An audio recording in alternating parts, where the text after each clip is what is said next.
Police force की बुनियाद, उसकी नींव माने जाने वाले कांस्टेबल्स की कामकाजी जिंदगी अनेक कठिनाइयों से भरी होती है। सबसे जो भयंकर चुनौतीपूर्ण जीवन जिनका है वो हमारी कांस्टेबलरी है, जिसके पास ताकत बहुत नहीं है। वो एक प्रकार से आदेश को मानने वाला हरकारा जैसा है।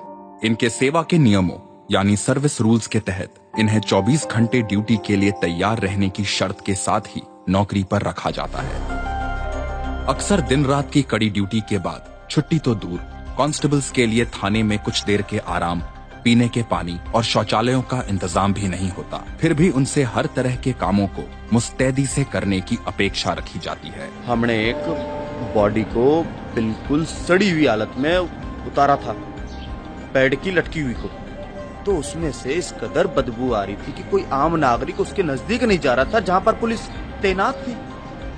पुलिस आम नागरिक की श्रेणी में नहीं आती क्या? होली, दिवाली, ईद, गणेश चतुर्थी, रक्षाबंधन जैसे त्योहारों पे जहां पूरा देश छुट्टी और खुशियां मना रहा होता है, वहीं ये कांस्टेबल्स अपने परिवारों से दूर सड़कों पर सुरक्षा के इंतजाम देख रहे होते हैं।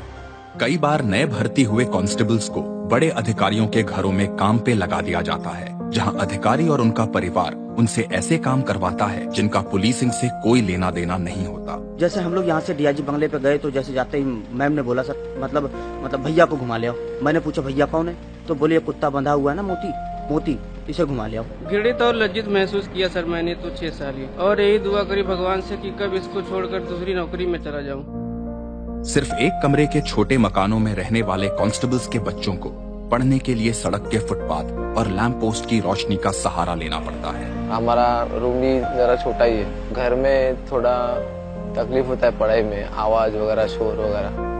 तो यहाँ पर शांतता वगैरह होती है, यहाँ इजीली पढ़ाई होती है हम लोग की। क्वार्टर्स की तो कमी सभी रैंक्स पे है, लेकिन कांस्टेबलरी की स्थिति सबसे ज्यादा खराब है। और जो पुराने क्वार्टर्स हैं भी, वो बहुत ही नारकीय तरीके के क्वार्टर्स हैं। कामकाजी जिंदगी का संघर्ष और निराशा उनके पारिवारिक जीवन पर भी बुरा असर डालते हैं। 25 साल हो गए हमें हमारे शादी में, कोई किधर भी नहीं गए हम। जब गुड़िया हुई थी ने 4 दिन बाद पता चला था इनको।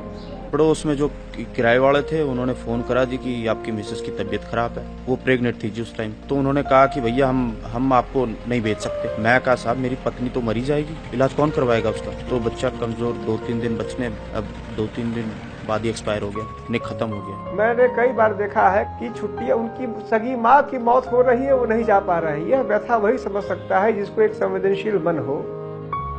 एक अरसे से कांस्टेबल दीपक पवार तनावपूर्ण परिस्थिति से जूझ रहे थे। एक दिन जब वे ड्यूटी से घर लौटे, तब उन्हें दिल का दौरा पड़ा और उनका देहांत हो गया।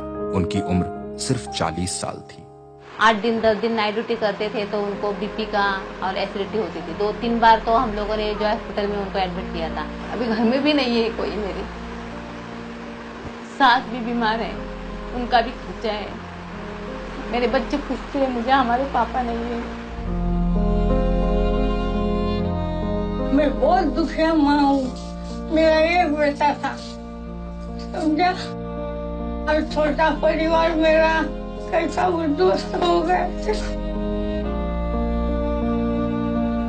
कम तनख्वाह, 24 घंटे की ड्यूटी, परिवारों से दूरी, बदहाल ठिकाने, कठोर जीवन। जिस व्यक्ति की ऐसी जिंदगी हो, उससे सहानुभूति और संवेदनशीलता की कितनी उम्मीद रखी जा सकती है। हमारे एक सीनियर कहते थे कि हम अपने कांस्टेबल्स को नरक में रखते हैं, तो नरक से तो यमदूत ही निकलते हैं, देवदूत नहीं निकलते हैं।